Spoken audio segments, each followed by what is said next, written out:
Reproduction में काफ़ी कुछ है समझने के लिए। तो सेक्सुअल मोड ऑफ रिप्रोडक्शन समझने से पहले हम पहले उसको डिटेल में पढ़ेंगे कि मेल रिप्रोडक्टिव सिस्टम क्या होता है और फीमेल रिप्रोडक्टिव सिस्टम क्या होता है, कैसे काम करते हैं, कैसे किसका क्या रोल होता है, किसका क्या फंक्शन होता है। ठीक है, तो इस क्लास में हम mail reproductive system, female reproductive system को समझने वाले हैं डिटेल में। Clear? Sexual mode of reproduction जो पार्ट होता है उसमें एक पेरेंट की रिक्वायरमेंट होती है, 2 पेरेंट्स की। स्पेशल सेक्स सेल्स की जरूरत होती है। yes, मेल का जो स्पेशल सेक्स सेल होता है उसको स्पर्म बोलते हैं, ये किस किस को पहले से पता है। फीमेल का जो स्पेशल सेक्स सेल होता है उसको ओवा या फिर एग बोलते हैं, ये किस किस को पहले से पता है।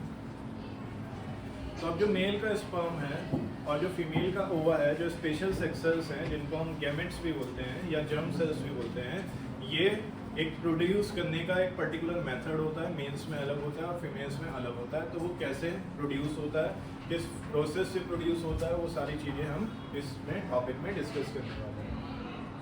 तो हम सबसे पहले डिस्कस करने वाले हैं, देखो इसमें ये भी है हमारे पास sexual reproduction in flowering plants, इसको अभी बाद में डिस्कस करेंगे। पहले हम डिस्कस करने वाले हैं मेल रिप्रोडक्टिव सिस्टम। तो अपने पास एनसीईआरटी में खोल लीजिए मेल रिप्रोडक्टिव सिस्टम।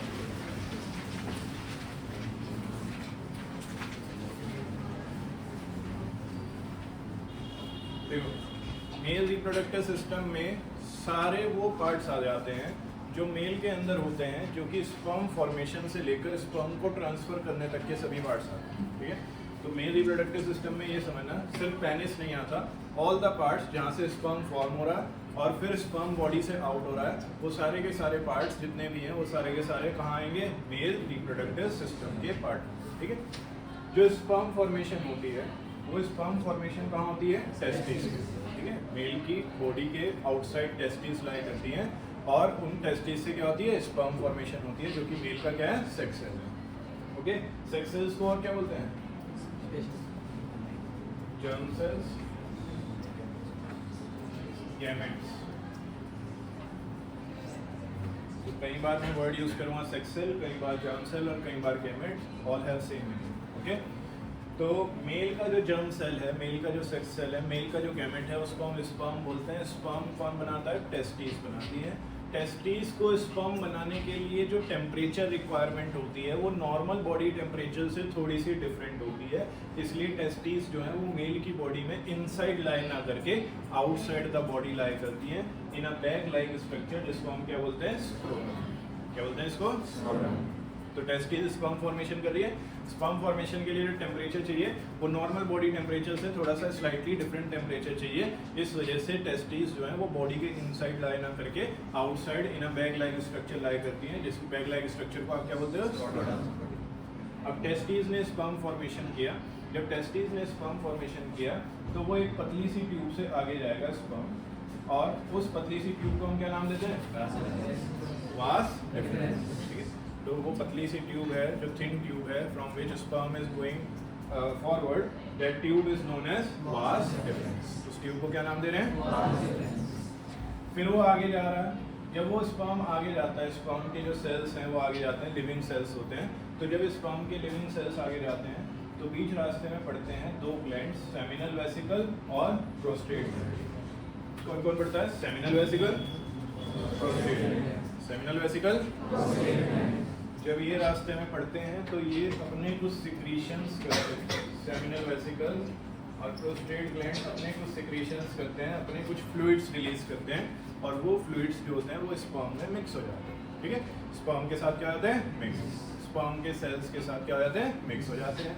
और मिक्स होने से क्या होता है, 2 फायदे होते हैं। एक तो स्पर्म को मोबिलिटी बढ़ जाती है, उसका जो मूवमेंट है वो ईजी हो जाता है, क्योंकि अब वो फ्लूइड स्टेट में आ गया। कौन सी स्टेट में आ गया वो, और फ्लूइड स्टेट में आने की वजह से उसकी मोबिलिटी क्या हो गई, इंक्रीज हो गई। मोबिलिटी का मतलब है मूवमेंट। ठीक है, मोबाइल जो वर्ड आता है ना, आप लोग मोबाइल यूज़ करते हो, मोबाइल वर्ड आया इस वजह से है क्योंकि हम उसको लेकर इधर उधर कहीं भी मूव कर सकते हैं। पहले लैंडलाइन वाले फ़ोन चलते थे, उनको हम कहीं भी लेकर नहीं जा सकते थे, लेकिन अब मोबाइल फ़ोन्स को हम कहीं भी लेकर जा सकते हैं। तो मोबाइल फ़ोन्स बोलते इसलिए क्योंकि हम उनको कहीं भी लेकर जा सकते हैं। तो मोबिलिटी वर्ड का क्या मतलब होता है, मूवमेंट। तो इनकी मूवमेंट जो है वो स्मूथ हो जाती है, स्पर्म की मूवमेंट स्मूथ हो जाती है। क्यों, क्योंकि उसके अंदर कुछ स्पेशल फ्लूइड्स किसने मिक्स कर दिए, सेमिनल वेसिकल और prostate.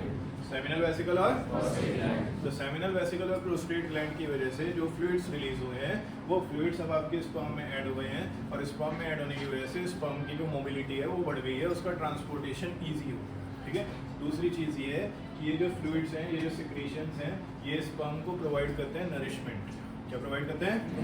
Sperm are basically cells, germ cells, sex cells, gametes, कुछ भी बोल सकते हैं। तो उन सेल्स को क्या चाहिए? नरिशमेंट चाहिए सर्वाइव करने के लिए, तो वो नरिशमेंट भी यही प्रोवाइड करते हैं।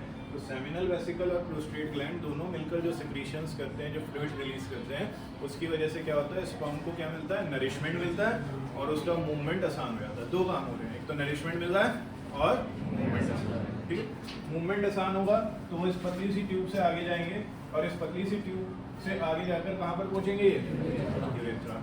अब यूरेथ्रा हमने लाइफ प्रोसेस में भी पढ़ा है, यूरेथ्रा के थ्रू यूरिन पास होता है, ठीक है। जब एक्सक्रीशन वाला टॉपिक पढ़ा था तो हमने पढ़ा था कि किडनी से यूरिन फिल्टर होकर आएगा, यूरेटस से एक बैग लाइक स्ट्रक्चर में आएगा, क्या बोलते थे उसको? बोलो, यूरिनरी उस यूरिनरी ब्लैडर में जब वो बैग लाइक स्ट्रक्चर भर जाएगा तो हमें एक अर्ज महसूस होगी उसकी एम्प्टी आउट करने की, और हम उसको यूरेथ्रा के थ्रू एम्प्टी आउट कर देंगे। याद आ रहा है कुछ कुछ? तो urethra is now the common passage. Urethra से यूरिन भी आ रहा है और यूरेथ्रा से क्या आ रहा है? स्पर्म। अच्छा, जब स्पर्म के साथ ये फ्लूइड्स मिल गए हैं तो अब हम स्पर्म ना बोलकर एक वर्ड यूज कर लेते हैं, सीमेन। क्या वर्ड यूज करते हैं? जब टेस्टिस ने जनरेट किया तो स्पर्म सेल्स थे, जब ये फ्लूइड्स रास्ते में मिल गए तो अब उसको स्पर्म को क्या बोलना शुरू कर दिया? क्योंकि अब वो फ्लूइड स्टेट में आ गया, ठीक है। और यूरेथ्रा से वो पेनिस के थ्रू आउट हो जाएगा। ये था आपका मेल रिप्रोडक्टिव सिस्टम, जिसमें सबसे पहले जो स्पर्म फॉर्मेशन थी वो किसने की? टेस्टिस। किसने की है? टेस्टिस के रास्ते में जब वो टेस्टिस को स्पर्म फॉर्मेशन के लिए एक नॉर्मल बॉडी टेम्परेचर से थोड़ा सा अलग टेम्परेचर चाहिए, इसलिए टेस्टिस नॉर्मल बॉडी में इनसाइड लाई ना करके आउटसाइड द बॉडी लाई करती है मेल की बॉडी में, और in a bag like structure known as scrotum, ठीक है। स्क्रोटम में एक बैग लाइक स्ट्रक्चर में आउटसाइड द बॉडी लाई करती है टेस्टिस, और टेस्टिस से जो स्पर्म बना है वो एक पतली सी ट्यूब लाइक स्ट्रक्चर से जाएगा, जिसको क्या बोलते हैं? वास्प। वो पतली सी ट्यूब क्या कहलाती है? वो पतली सी ट्यूब क्या कहलाती है? जब वो रास्ते में आगे जा रहा था तो रास्ते में कौन पड़ता है? सेमिनल वेसिकल और प्रोस्टेट। ये दोनों ही ग्लैंड्स हम उनको बोलते हैं जो कुछ ना कुछ सिक्रीट करते हैं। ये दोनों ही ग्लैंड्स कुछ स्पेशल फ्लूइड सिक्रीट करेंगे और वो किसके साथ मिक्स कर देंगे? स्पर्म के साथ मिक्स कर देंगे। जब वो स्पर्म के साथ मिक्स कर देंगे तो वो अब जो फ्लूइड स्टेट में आ गया है तो अब हम उसको क्या नाम दे रहे हैं? इन फ्लूइड से होता क्या है? इन फ्लूइड से एक तो स्पर्म को नरिशमेंट मिलता है, उसके सेल्स जो है वो सर्वाइव कर पाते हैं इजीली, ठीक है। दूसरा, उसकी मोबिलिटी आसान हो जाती है, उसका मूवमेंट आसान हो जाता है। Mobility means movement. तो वो जो ट्यूब लाइक स्ट्रक्चर से आगे जा रहा है तो उसका मूवमेंट क्या हो जाएगा? आसान हो जाएगा। तो वो इस पैसेज से आगे जाएगा। इस पैसेज का नाम क्या है? Urethra. Urethra is the common passage for urine as well as for semen. Semen भी यूरेथ्रा से ही बाहर आता है और यूरिन भी यूरेथ्रा से ही बाहर आता है। तो पेपर में कुछ बार ऐसे भी पूछ लेते हैं कि what is the common passage for urine and semen या स्पर्म? क्या आएगा? तो पेनिस के थ्रू यूरेथ्रा से जो स्पर्म है वो मेल बॉडी से बाहर आ जाता है। यहाँ तक किसी को समझ आ रहा है? देखो, ऐसा सब आपकी NCERT में भी गिवन है, जिसको मैं अभी आपके लिए अंडरलाइन करके मार्क करके समझाने की कोशिश कर रहा हूँ। जो मैंने आपको अभी बताया वही सब। मेल रिप्रोडक्टिव पार्ट में पोर्शंस वो सारे आ जाते हैं जो जर्म सेल्स बनाते हैं और फिर उसको डिलीवर भी करते हैं। Other portion that deliver the germ cells to the site of fertilization. Fertilization मतलब यहाँ पर स्पर्म ओवा से कंबाइन होगा, ठीक है। अच्छा, स्पर्म फॉर्मेशन किया किसने? टेस्टिस ने किया। टेस्टिस एक और काम करती थी, कंट्रोल एंड कोऑर्डिनेशन में पढ़ा था। टेस्टोस्टेरोन बनाती थी। टेस्टोस्टेरोन नाम का केमिकल बॉयज के अंदर जो है वो चेंजेस लाने का काम करता है। प्यूबर्टी के जितने भी चेंजेस हैं वो बॉयज के अंदर किसकी वजह से आते हैं? टेस्टोस्टेरोन। तो टेस्टोस्टेरोन नाम का केमिकल भी टेस्टिस बनाती है और स्पर्म जो कि जर्म सेल है वो भी कौन बनाती है? टेस्टिस। तो टेस्टिस के दो इंपॉर्टेंट फंक्शन होंगे। First is to make the testosterone which is responsible for the puberty changes in boys, and second one is the formation of sperm which is necessary for reproduction process. यहाँ तक किसको clear हो गया? देखो, the formation of germ cells और sperm, male के germ cell को आप क्या बोलते हैं? Sperm. Takes place in the testis. ये किसके अंदर होता है? Testis. These are located outside the abdominal cavity in scrotum. ये जो टेस्टिस हैं ये आउटसाइड द बॉडी आपकी एब्डोमिनल कैविटी से बाहर लाए करते हैं। क्यों? क्योंकि इनको फॉर्म करने के लिए टेम्परेचर थोड़ा सा अलग चाहिए होता है, ठीक है। because sperm formation requires a lower temperature than the normal body temperature. Okay, हमने टेस्टिस का रोल पहले भी डिस्कस किया in the secretion of hormone. कौन सा हार्मोन? Testosterone hormone. टेस्टोस्टेरोन क्या करता है? चेंजेस लाता है in boys during the age of puberty. कोई दिक्कत इसमें? फिर जो स्पर्म बना है वो अब आगे ट्रांसफर होगा इस पतली सी ट्यूब लाइक स्ट्रक्चर से. इस पतली सी ट्यूब लाइक स्ट्रक्चर को क्या बोलते हैं? Vas deferens which unite with a tube coming from urinary bladder. और ये कहाँ तक जाएगी ट्यूब? urinary bladder तक. ठीक है. और the urethra thus form a common passage for sperm and urine. तो urethra जो है वो एक common passage की तरह एक्ट कर रहा है. urethra से sperm भी बाहर आ रहा है, urethra से urine भी बाहर आ रहा है. ओके. Along the path जब रास्ते में जा रहा था, वो वास डिफरेंस के रास्ते में जा रहा था, तो ग्लैंड्स बनते हैं, प्रोस्टेट ग्लैंड और सेमिनल वेसिकल, जो अपने सिक्रीशंस को उनमें रिलीज करते हैं और स्पर्म के साथ एक फ्लूइड मिक्स कर देते हैं. ये फ्लूइड क्या करता है? नरिशमेंट प्रोवाइड करता है और मोबिलिटी को बढ़ा देता है, which makes their transport easier, and this fluid also provide nutrition to the sperm cells. The sperm are tiny bodies. ये बहुत छोटे छोटे सेल्स होते हैं that consist of mainly genetic material. Genetic material मतलब DNA, जो फादर से young ones में जाने वाला है. ठीक है, मेल से यंग वंस में जाने वाला है. And a long tail that has them to move upward, to move towards the female germ cell. जो sperm का सेल का स्ट्रक्चर होता है वो कुछ इस तरह से होता है. उसका एक हेड होता है. ठीक है, हेड में उसका जेनेटिक मटेरियल होता है. जेनेटिक मटेरियल मतलब डीएनए, जो फादर से इंफॉर्मेशन आ रही है. ठीक है, और एक उसके पास क्या होती है? टेल. टेल होती है मूवमेंट के लिए. टेल किसके लिए होती है? मूवमेंट के लिए. यहाँ तक समझ आया? So this is all about your male reproductive system. किसके बारे में डिस्कस किया हमने? Male reproductive system. सबसे इम्पोर्टेंट पार्ट टेस्टिस. टेस्टिस क्या बनाएंगी? स्पर्म फॉर्मेशन करेंगी. स्पर्म की जो शेप है उसका एक हेड होता है, उसमें डीएनए होता है, और एक उसकी टेल होती है जो मूवमेंट के लिए काम आती है. आगे जाना है ना स्पर्म को, तो आगे जाने के लिए मूवमेंट के लिए क्या होती है? उसके पास टेल होती है. यहाँ तक क्लियर है सभी को? क्या टेस्टिस को स्पर्म बनाने के लिए नॉर्मल बॉडी टेम्परेचर से थोड़ा लोअर टेम्परेचर चाहिए? इसलिए testis inside the body lie ना करके आउटसाइड द बॉडी लाई करती है, ना bag like structure known as. यहाँ तक समझ आ रहा है? उसके बाद क्या होता है? जब वो स्पर्म आगे जाता है तो वो एक पतली सी ट्यूब से आगे जाता है. उस पतली सी ट्यूब का नाम क्या है? वास डिफरेंस. उस वास डिफरेंस के रास्ते में सेमिनल वेसिकल और प्रोस्टेट ग्लैंड पड़ते हैं, जो अपने फ्लूइड सिक्रीट करते हैं और फ्लूइड्स को स्पर्म के साथ मिला देते हैं. इससे क्या होता है? स्पर्म को नरिशमेंट मिलता है, स्पर्म की मोबिलिटी बढ़ जाती है, स्पर्म आराम से मूव कर पाता है आगे. स्पर्म के साथ जब ये फ्लूइड्स मिल जाते हैं तो हम उसको क्या नाम देते हैं?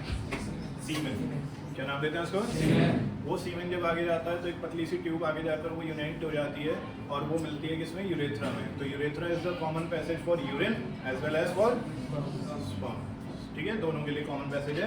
यूरिन भी यूरेथ्रा से आउट होगा, स्पर्म भी यूरेथ्रा से आउट होगा, और अल्टीमेटली पेनिस के थ्रू यूरेथ्रा से स्पर्म आउट हो जाता है from the male reproductive system. यहाँ तक किसको क्लियर हो गया? सबको क्लियर हो रहा है? तो हमारी कहानी का जो मेन किरदार है, मेन कैरेक्टर हीरो जो है, वो है स्पर्म. स्पर्म का जन्म कहाँ हुआ? आगे की कहानी, उसको आगे के लिए जाना पड़ रहा था. किसके थ्रू जा रहा था वो?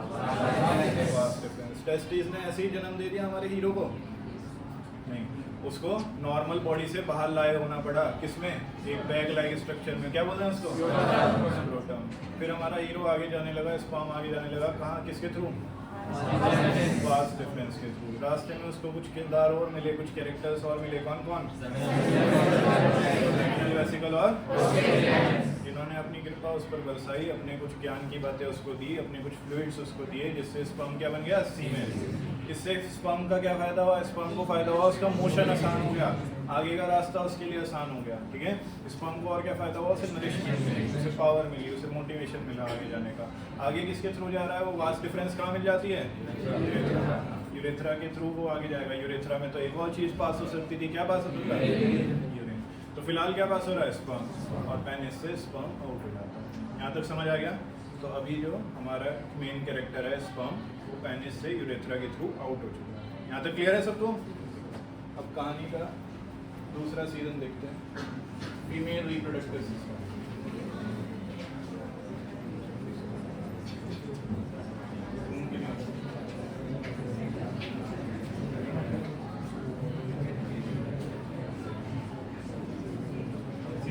कौन आया? Female reproductive.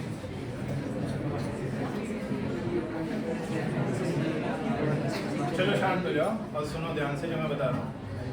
जो हमारे सीजन 2 के मेन कैरेक्टर हैं वो कौन है? ओवरी। फीमेल में ओवरीज का पेयर होता है, ठीक है, जोड़ा होता है, एक ये ओवरी हो गई, एक ये ओवरी, ठीक है। फिर ओवरीज जो है वो ओवा नाम का हार्मोन, ओवा नाम का केमिकल बेसिकली रिलीज, केमिकल नहीं है सॉरी, ये सेल है। ये कौन सा सेल है? ये फीमेल का सेक्स सेल है, जो कि आगे जाकर कंबाइन होगा स्पर्म के साथ। किसके साथ कंबाइन होगा? स्पर्म के साथ। तो जो ओवरीज होती हैं फीमेल में वो दो काम करती हैं। एक तो फीमेल में कौन सा केमिकल रिलीज करती हैं? एस्ट्रोजन।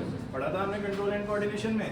फीमेल में कौन सा केमिकल रिलीज करती है? ये एस्ट्रोजन नाम का जो केमिकल है वो फीमेल्स के अंदर, गर्ल्स के अंदर प्यूबर्टी एज में आने वाले चेंजेस को ब्रिंग आउट करता है। तो जितने भी चेंजेस प्यूबर्टी में गर्ल्स के अंदर होते हैं वो एक स्पेशल केमिकल एस्ट्रोजन की वजह से होते हैं।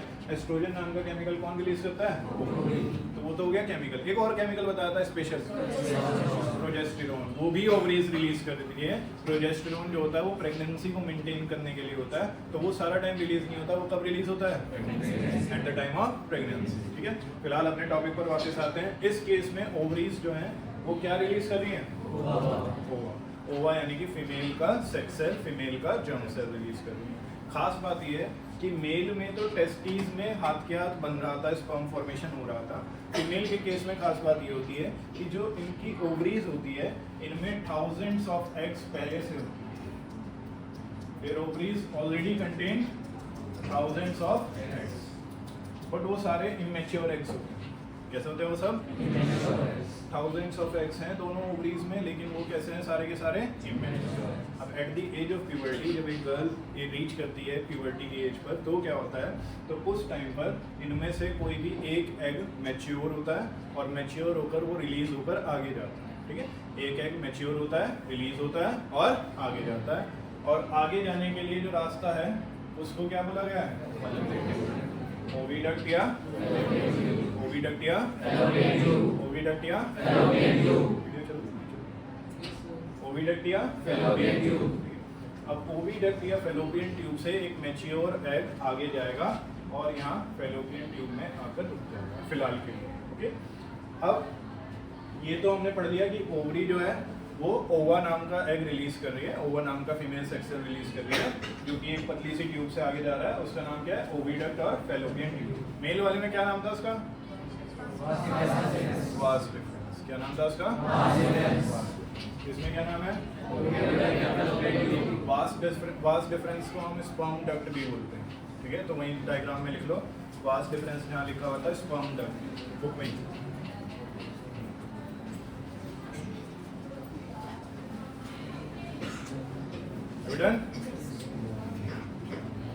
तो ओवरी जो फीमेल के केस में ovaries already contain thousands of eggs but all are immatured eggs.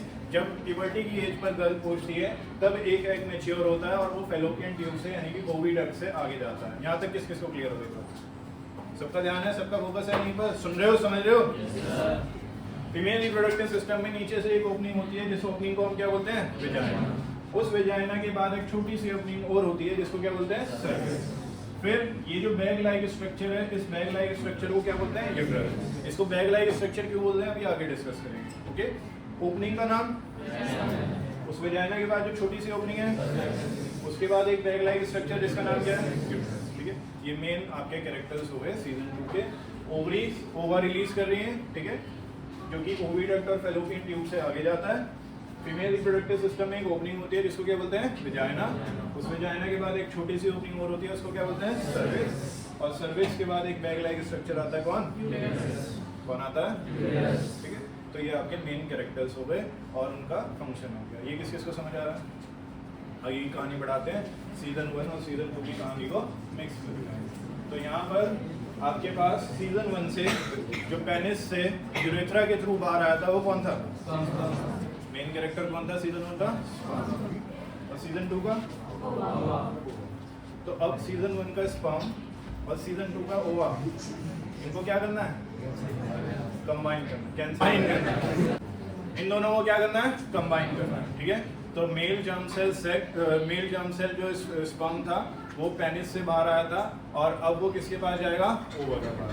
तो ड्यूरिंग द सेक्स को इंटरकोर्स भी बोलते हैं। ड्यूरिंग द सेक्स क्या होता है? जो पेनिस से स्पर्म आउट हुआ है वो वेजाइना के थ्रू एंटर करता है और सर्विक्स की तरफ जाता है। किस साइड जाता है? सर्विक्स। सर्विक्स एक छोटी सी ओपनिंग है जिससे वो स्पर्म ऊपर की तरफ जाएगा। ठीक है, स्पर्म में एक सेल नहीं होते, मिलियंस ऑफ स्पर्म सेल्स एक साथ आगे जाते हैं।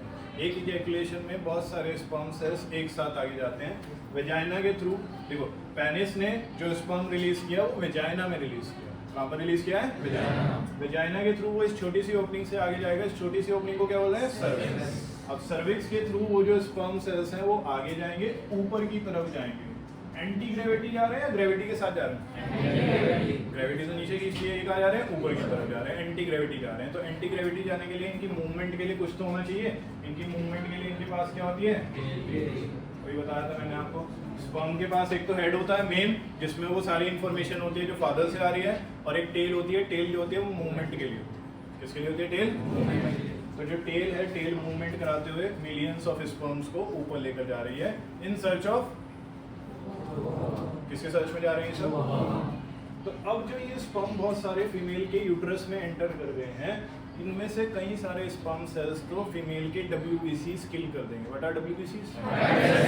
ठीक है, कुछ ही सेल्स ऐसे होंगे, कुछ ही स्पर्म ऐसे होंगे जिनके पास इतनी पावर होगी जो ऊपर तक जाएंगे। सारे स्पर्म्स के पास, सारे सेल्स के पास इतनी पावर नहीं होती। कुछ सेल्स यहीं पर खत्म हो जाते हैं। तो बहुत कम सेल्स ऊपर की तरफ जाएंगे और बहुत ही कम सेल्स कहाँ तक जाएंगे? फैलोपियन ट्यूब में, जहाँ उसका एनकाउंटर किससे होगा? एक्स, ओवा से। तो यहाँ पर फैलोपियन ट्यूब में ओवा और स्पर्म मिल गया। एक और खास बात जो NCERT में नहीं गिवन है, जैसे ही एक भी स्पर्म ओवा के साथ कंबाइन हो जाता है तो स्पेशल केमिकल रिलीज होते हैं जिसकी वजह से बाकी सारे स्पर्म खत्म हो जाते हैं। ठीक है, क्या हो रहा है? जब पेनिस के थ्रू, वेजाइना के थ्रू अंदर क्या गया? स्पर्म गया। तो एक स्पर्म नहीं गया, बहुत सारे स्पर्म गए, मिलियंस ऑफ स्पर्म्स एक साथ गए सर्विक्स के थ्रू, क्योंकि ऊपर की तरफ जा रहे हैं, एंटी ग्रेविटी जा रहे हैं। एंटी ग्रेविटी जाने के लिए उनकी मूवमेंट में कौन हेल्प करता है? जब वो ऊपर जाते हैं, एंटी ग्रेविटी जाते हैं, तो वो किसकी सर्च में जा रहे हैं? अब बहुत सारे स्पर्म तो यहीं बीच में खत्म हो जाते हैं। बहुत कम स्पर्म ऐसे होते हैं जिनके पास इतनी पावर होती है कि वो कहाँ तक जाए? फैलोपियन ट्यूब तक, जहाँ पर कौन है? ओवा, है ना। अब वो उस ओवा के साथ क्या होंगे? कंबाइन हो जाएंगे। और जब उस ओवा के साथ कंबाइन हो जाएंगे तो वो एग फर्टिलाइज हो जाएगा। यहाँ पर स्पर्म और ओवा क्या हो गए? कंबाइन हो गए। स्पर्म और ओवा क्या हो गए? कंबाइन। तो ये जो स्पर्म और ओवा कंबाइन हुए हैं, इस प्रोसेस को बोलते हैं फर्टिलाइजेशन। क्या बोलते हैं इस प्रोसेस को? फर्टिलाइजेशन। क्या बोलते हैं इस प्रोसेस को? फर्टिलाइजेशन। और ये जो स्पर्म और ओवा मिलकर नया सेल बना है, इस सेल को बोलेंगे जाइगोट। क्या बोलेंगे इसको? जाइगोट। स्पर्म और ओवा का कंबाइन होना, सीजन 1 का मेन कैरेक्टर, सीजन 2 का मेन कैरेक्टर कंबाइन हो गए। कहाँ पर कंबाइन हुए? फैलोपियन ट्यूब में। ये पेपर में पूछा जाता है साइट ऑफ फर्टिलाइजेशन, कहाँ पर फर्टिलाइजेशन होता है? तो फर्टिलाइजेशन फैलोपियन ट्यूब। ठीक है, तो fallopian tube is the site of fertilization where male germ cell that is sperm and female germ cell that is ova combine with each other and form a new single cell known as zygote। यहाँ तक किस किसको समझ आ गया? चलो, यहाँ तक समझ आ गया। अब सुनो ध्यान से, क्या हुआ? ये जो जाइगोट यहाँ पर बना, ये जाइगोट की खास बात होती है, it has a ability to divide. इसके पास एक खास बात क्या होती है कि ये अपने आप को क्या कर सकता है? ये अपने आप को क्या कर सकता है? डिवाइड। और ये डिवाइड करने के लिए धीरे धीरे यहाँ से फैलोपियन ट्यूब से आ जाता है यूट्रस की वॉल के ऊपर। किसके ऊपर आ जाता है?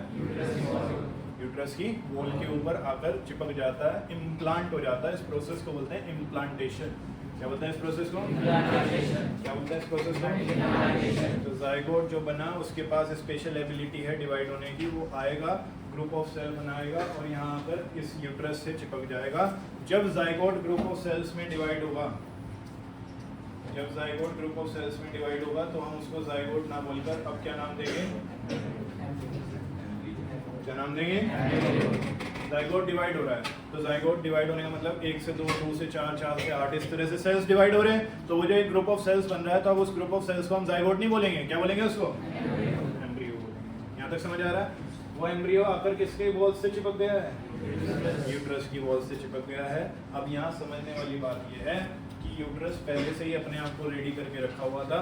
तो यूट्रस को जाइगोट और एम्ब्रियो का ही वेट था। यूट्रस ने अपनी वॉल्स को थिक कर रखा था। ये जो रेड कलर की आपको थिक वॉल्स दिख रही हैं, these are basically blood vessels, इसमें बहुत सारा ब्लड फ्लो है। क्या फ्लो कर रहा है? यूट्रस नॉर्मली ऐसा नहीं दिखता।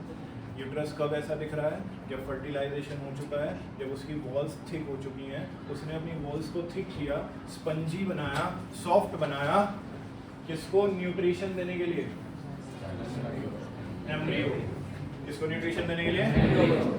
एम्ब्रियो को न्यूट्रिशन चाहिए ना ग्रोथ करने के लिए। एम्ब्रियो को क्या चाहिए? न्यूट्रिशन। ग्रोथ करने के लिए हर एक सेल को क्या चाहिए होता है? न्यूट्रिशन। तो वो न्यूट्रिशन कहाँ से मिलेगा उसे? मदर की बॉडी से मिलेगा। अब मदर की बॉडी में न्यूट्रिशन कहाँ है? उसके ब्लड के अंदर। तो अब ब्लड ज्यादा होगा तो न्यूट्रिशन भी ज्यादा होगा। तो इसलिए यूट्रस क्या करता है? अपनी वॉल्स को थिक कर लेता है, अपनी वॉल्स को मोटा बना लेता है, ताकि उसमें ज्यादा से ज्यादा ब्लड फ्लो करे और इस एम्ब्रियो को ज्यादा से ज्यादा नरिशमेंट मिल सके। अब सारा का सारा नरिशमेंट एम्ब्रियो को मिलेगा तो एम्ब्रियो और ग्रो करेगा। एम्ब्रियो और ग्रो करेगा तो उसके कई सारे सेल्स बनेंगे। उन सेल्स से बहुत अलग अलग टाइप के सेल्स बनेंगे। नर्व सेल बनेंगे, मसल सेल बनेंगे, आपकी बॉडी का हर एक सेल, बोन सेल बनेगा। जो भी आपकी बॉडी में डिफरेंट टाइप के सेल्स होते हैं, फैट सेल्स होते हैं, एडिपोज होते हैं, सब कुछ आपकी बॉडी के जितने भी सेल्स हैं वो सब उसी जाइगोट से, उसी एम्ब्रियो से बनेंगे। होगा या नहीं होगा ऐसा? और धीरे धीरे ये एम्ब्रियो बड़ा होना शुरू हो जाएगा।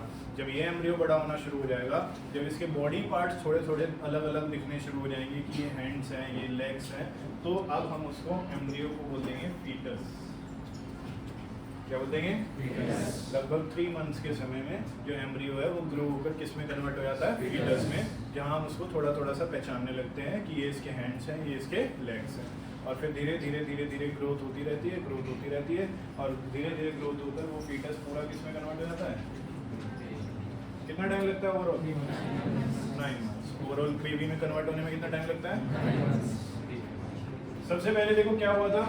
जाइगोट बना था। जाइगोट कैसे बना था? Male sex cell sperm female sex cell ova के साथ कंबाइन हो गया था, फ्यूज हो गया था, फर्टिलाइजेशन हो गया था, और स्पर्म और ओवा के फर्टिलाइजेशन से जो सेल बना था उसी को आप क्या नाम दे रहे थे? यहाँ तक कोई डाउट है? अब जाइगोट फैलोपियन ट्यूब में रहेगा या आगे आएगा? नरिशमेंट चाहिए ना उसे, तो वो घूमता हुआ आगे आ जाएगा, यूट्रस की वॉल से चिपक जाएगा। ठीक है। अब जाइगोट धीरे धीरे डिवाइड होगा, 1 से 2, 2 से 4, 4 से 8, एक ग्रुप ऑफ सेल बनेगा। उस ग्रुप ऑफ सेल को क्या बोलोगे? जाइगोट तब तक था जब तक वो एक सेल था। अब वो जब ग्रुप ऑफ सेल बन गया तो अब उसको जाइगोट नहीं बोल रहे हैं, उसको क्या बोल रहे हैं? क्या बोल रहे हैं? अब उस एम्ब्रियो को नरिशमेंट मिलेगा यूट्रस की वॉल्स से। यूट्रस की जो वॉल्स हैं वो काफ़ी ज़्यादा थिक हो चुकी हैं, काफ़ी ज़्यादा मोटी हो चुकी हैं, जस्ट बिकॉज कि उनमें ज़्यादा से ज़्यादा ब्लड फ्लो करे। ज़्यादा से ज़्यादा ब्लड फ्लो करेगा तो ज़्यादा से ज़्यादा नरिशमेंट मिलेगा, ज़्यादा से ज़्यादा न्यूट्रिशन मिलेगा यहाँ पर जो ये एम्ब्रियो ग्रो कर रहा है। अब जब ये एम्ब्रियो ग्रो करेगा तो इसमें डिफरेंट डिफरेंट टाइप्स के सेल्स की फॉर्मेशन होगी, हैंड्स के सेल्स की फॉर्मेशन होगी, लेग्स के सेल्स की फॉर्मेशन होगी, आईज के, ईयर्स के, अलग अलग पार्ट्स की फॉर्मेशन होगी, नर्व सेल्स बनेंगे, फैट सेल्स बनेंगे, अलग अलग टाइप के सेल्स बनेंगे, और धीरे धीरे एम्ब्रियो की बॉडी शेप बननी शुरू हो जाएगी। आपको पता लगेगा, एक बेसिक आइडिया लगेगा कि ये इसके हाथ हैं, ये इसके पैर हैं। लगभग इसमें कितना समय जाता है? 3 मंथ्स। और फिर अब हम उसको एम्ब्रियो ने बोलकर क्या बोल देते हैं? ठीक है, क्या बोल देते हैं इसको? अब ये फीटस जब फर्दर ग्रो होगा तो ये पूरा एक बेबी फॉर्मेशन करेगा और लगभग 9 मंथ्स के समय में एक पूरा बेबी बन जाएगा। अब मैं आता हूँ उस बात पर जो मैंने आपको स्टार्टिंग में बोली थी कि uterus is a bag like structure. इसको बैग लाइक स्ट्रक्चर इसलिए बोला था, इलास्टिक बैग लाइक स्ट्रक्चर इसलिए ये क्योंकि जब इसमें बेबी ग्रो करेगा, एम्ब्रियो ग्रो करेगा, फीटस ग्रो करेगा, बेबी फॉर्मेशन होगी तो ये अपने आप को एक्सपेंड कर लेगा, ये फूल जाएगा। ठीक है, जैसे हम बैग में सामान रखते हैं तो बैग अपने आप को एक्सपेंड कर लेता है ना, फूल जाता है। ऐसे ही जब आप इसमें यूट्रस की वॉल्स के चारों तरफ जब एम्ब्रियो ग्रो करेगा, बेबी फॉर्मेशन होगी, तो ये यूट्रस की वॉल्स क्या करेंगी? अपने आप को एक्सपेंड कर लेंगी। इसलिए मैंने इसको क्या बोला था? Elastic bag like structure. यहाँ तक समझ आ रहा है सभी?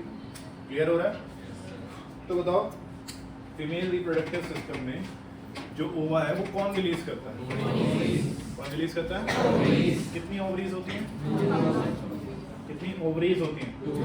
2 ही तो ओवरी है, एक लेफ्ट और एक। इन ओवरीज में पहले से एग होता है या हाथ के हाथ बनता है?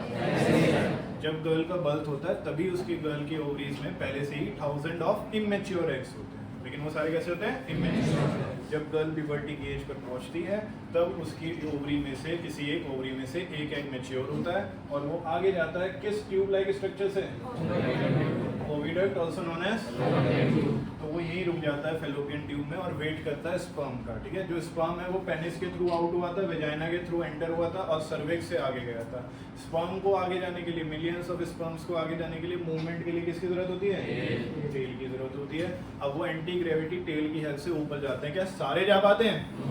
कुछ ही स्पर्म ऐसे होते हैं जो इतना न्यूट्रिशन रखते हैं कि वो ऊपर तक चले जाए और ओवा से मिल जाए, ठीक है। जैसे ही एक भी स्पर्म ओवा से कंबाइन हो जाता है, वैसे ही उसी पर्टिकुलर पीरियड ऑफ टाइम में क्या होगा, सारे के सारे स्पर्म बाकी के खत्म हो जाएंगे। एक स्पेशल केमिकल ऐसा रिलीज होगा, ठीक है। खैर वो हमारे सिलेबस का पार्ट नहीं है, फिलहाल आगे की बात करते हैं। जब स्पर्म ओवा के साथ कंबाइन होता है तो इस प्रोसेस को बोलते हैं फर्टिलाइजेशन। क्या बोलते हैं इस प्रोसेस को? ये फर्टिलाइजेशन कहाँ हो रहा है? कहाँ पर हो रहा है ये? तो ये भी आपसे पेपर में पूछा जाता है कि साइट ऑफ फर्टिलाइजेशन क्या है? फैलोपियन। और जब स्पर्म और ओवा फर्टिलाइज हो जाएंगे तो क्या बनाएंगे? ज़ाइगोट की खास बात, it has a special ability to divide. इसके पास स्पेशल एबिलिटी होती है किस चीज़ की? डिवाइड। तो ये डिवाइड हो सकता है। तो अगर इसको डिवाइड होना है तो इसको डिवाइड होने के लिए नरिशमेंट भी चाहिए। तो ज़ाइगोट डिवाइड होता किसकी वॉल्स पर आ जाता है? यूट्रस की वॉल्स पर आ जाता है। यूट्रस की वॉल्स जो है वो अपने आप को पहले से ही थिक करके रखी हुई हैं ताकि उनमें क्या हो, ब्लड का फ्लो ज़्यादा हो। ब्लड का फ्लो ज़्यादा होगा तो नरिशमेंट भी ज़्यादा होगा, न्यूट्रिशन भी ज़्यादा मिलेगा। तो इस यूट्रस में जो ये एम्ब्रियो आया है, जो ग्रुप ऑफ सेल्स आया है, इसको क्या मिल रहा है? नरिशमेंट। और ये नरिशमेंट लेकर धीरे धीरे ग्रो करेगा और धीरे धीरे क्या बनाएगा? फीटस। और फीटस नरिशमेंट लेकर धीरे धीरे और ग्रो करेगा और वो क्या बनाएगा? बेबी। इसको सारा नरिशमेंट यूट्रस की वॉल से मिल रहा है। यूट्रस की वॉल से ये चिपका हुआ है, तो ये जो आकर यहाँ से चिपक जाता है इसको बोलते हैं इम्प्लांटेशन। क्या होता है इसको? इम्प्लांटेशन। किसी चीज़ को कहीं पर प्लेस कर देना इज नोन एज इम्प्लांटेशन। तो ज़ाइगोट जो है एम्ब्रियो की फॉर्म में यहाँ पर इम्प्लांट हो जाता है। इस प्रोसेस को क्या बोलते हैं? इम्प्लांटेशन। इम्प्लांटेशन के बाद सारा नरिशमेंट जो है वो ब्लड वेसल्स से मिलता है। जितना ज़्यादा ब्लड फ्लो करेगा, जितना हेल्दी मदर की डाइट होगी, उतना ही हेल्दी न्यूट्रिशन उसके ब्लड में फ्लो करेंगे और उतने ही हेल्दी बेबी की ग्रोथ होगी। हाँ या ना? इसलिए बोलते हैं कि प्रेगनेंसी के टाइम अच्छे से अच्छा खाना चाहिए, क्योंकि सारा का सारा नरिशमेंट, न्यूट्रिशन जो बेबी को मिल रहा है वो मदर के ब्लड से मिल रहा है। यहाँ तक क्लियर है सभी को? अब सुनो ध्यान से। और क्या होगा, अब हमें पता है कि हर मंथ ओवरी से एक एग रिलीज होगा। इसमें कितने एग्स हैं पहले से? 1000 ऑफ इमेच्योर एग्स। बेटा बात बंद करो। 1000 ऑफ, ये जरूर बोलना है कि वो सारे एग्स कैसे हैं? इमेच्योर। खाली एग्स नहीं लिखना, 1000 ऑफ इमेच्योर। वो इमेच्योर एग्स जो हैं वो जब गर्ल प्यूबर्टी की एज पर पहुंचती है तो उनमें से एक एग मैच्योर होता है और मैच्योर होकर एक पतली सी ट्यूब से पास होता है जिसको क्या बोलते हैं? ओविडक्ट या फैलोपियन ट्यूब। और यहाँ पर वेट करता है स्पर्म से फ्यूज होने के लिए, फर्टिलाइज होने के लिए। ओके। यूट्रस अपने आप को प्रिपेयर करता है। एवरी मंथ में एक बार ही होता है ऐसा, ईच एंड एवरी मंथ एक पर्टिकुलर डेट में यहाँ से एक एग रिलीज होगा, मैच्योर होगा। कहाँ जाएगा? फैलोपियन ट्यूब में। और किसका वेट करेगा? स्पर्म का, ठीक है। यूट्रस भी अपने आप को प्रिपेयर करता है। यूट्रस कैसे अपने आप को प्रिपेयर करता है? यूट्रस अपनी वॉल्स को थिक कर लेता है, अपनी ब्लड लाइनिंग्स को बढ़ा लेता है, जिसकी वजह से ब्लड ज़्यादा फ्लो करता है। ब्लड ज़्यादा फ्लो करेगा तो नरिशमेंट ज़्यादा से ज़्यादा मिलेगा। तो यूट्रस अपने आप को प्रिपेयर कर रहा है किसके लिए? ज़ाइगोट के लिए, एम्ब्रियो के लिए। किसके लिए प्रिपेयर कर रहा है? ज़ाइगोट और एम्ब्रियो के लिए। यहाँ तक किस को समझ आ रही है? प्रिपेयर करने से मेरा मतलब है कि अपनी वॉल्स को थिक कर रहा है, ठीक है। ब्लड वेसल्स में ब्लड का अमाउंट बढ़ा रहा है। क्लियर है ये? अब ड्यूरिंग सेक्स या ड्यूरिंग इंटरकोर्स स्पर्म एंटर होगा वेजाइना के थ्रू, सर्विक्स से आगे जाएगा और ओवा तक पहुंच जाएगा। ये तो ड्यूरिंग सेक्स होगा। बट अगर कोई सेक्स नहीं हुआ है, कोई इंटरकोर्स नहीं हुआ है, कोई स्पर्म एंटर नहीं हुआ है, तो क्या अब फर्टिलाइजेशन होगा? कोई सेक्स नहीं हुआ तो कोई फर्टिलाइजेशन नहीं होगा। कोई फर्टिलाइजेशन नहीं हुआ है तो ये ओवा जो है इसकी लाइफ होती है 1 डे की, 1 दिन की लाइफ होती है इस सेल की सिर्फ, ठीक है। After 1 day it will die. ये क्या कर जाएगा? डाई कर जाएगा, मर जाएगा। अब जो ये यूट्रस ने अपने आप को प्रिपेयर किया था अपनी ब्लड वेसल्स को थिक करके, स्पंजी करके, जिसकी वजह से ब्लड का अमाउंट बढ़ गया था, क्या इनकी अब जरूरत है? ये तो किसके लिए थे? ज़ाइगोट और एम्ब्रियो को नरिशमेंट प्रोवाइड करने के लिए। जाइगोट और एम्ब्रियो बना नहीं है, सिर्फ ओवा था, वो ओवा भी कितने टाइम तक रहा, सिर्फ 1 दिन तक रहा, उसके बाद वो भी डाई कर गया। तो अब यूट्रस ने जो अपनी वॉल्स को थिक किया था, ब्लड बढ़ाया था, उसमें ब्लड वेसल्स का अमाउंट बढ़ाया था, ब्लड का अमाउंट बढ़ाया था, अब वो वेस्ट है, अब उसकी कोई ज़रूरत फिलहाल के लिए नहीं है। तो अब क्या हुआ, ये सारी जो एक्स्ट्रा ब्लड वेसल्स में जो एक्स्ट्रा ब्लड है ये सब शेड आउट हो जाएगा और ये सारा का सारा ब्लड वेजाइना के थ्रू बॉडी से आउट होगा, फीमेल बॉडी से, जिसको बोलते हैं पीरियड साइकिल या मेंस्ट्रुअल साइकिल। ठीक है, क्या बोलते हैं इसको, मेंस्ट्रुअल साइकिल या पीरियड साइकिल। और इसको ठीक होने में 2 से 8 दिन का समय लगता है, depending on the girl body type, कि उसकी गर्ल की बॉडी का टाइप कैसा है, कितना समय उसको लग रहा है ठीक होने में। ठीक है, so this is known as menstrual cycle, also known as period cycle. ठीक है, क्लियर हो रहा है। तो मंथ में, हर एक मंथ में एक पर्टिकुलर डेट में ओवरी क्या रिलीज करेगी, एक एग। वो एग कहाँ जाएगा, फैलोपियन ट्यूब में, और वेट करेगा। लेकिन स्पर्म तब आएगा जब सेक्स होगा, अगर कोई सेक्स नहीं हुआ है, कोई इंटरकोर्स नहीं हुआ है, तो वो ओवा कितने दिन तक सर्वाइव करेगा, उसके बाद वो इट विल डाई। फिर जो यूट्रस ने अपनी वॉल्स को प्रिपेयर किया था, उनको लाइनिंग को थिक करके, अब उसका कोई भी यूज नहीं रहेगा, कोई भी यूज नहीं रहेगा। तो यूट्रस की जो ये लाइनिंग है ये अपने आप को शेड कर देगी, इसमें से सारा ब्लड विद एक्स्ट्रा पार्ट्स जो भी हैं इसके, म्यूकस बोलते हैं उसको, उनके साथ ये वेजाइना से आउट हो जाएगा। और ये वेजाइना से आउट होगा तो इसको क्या बोलते हैं, मेंस्ट्रुअल साइकिल या फिर क्लियर है यहाँ तक। और इसको ठीक होने में कितना टाइम लगता है, कुछ समझ आ रहा है। मेल रिप्रोडक्टिव सिस्टम क्लियर हो गया, फीमेल रिप्रोडक्टिव सिस्टम क्लियर हो गया, मेंस्ट्रुअल साइकिल क्लियर हो गया।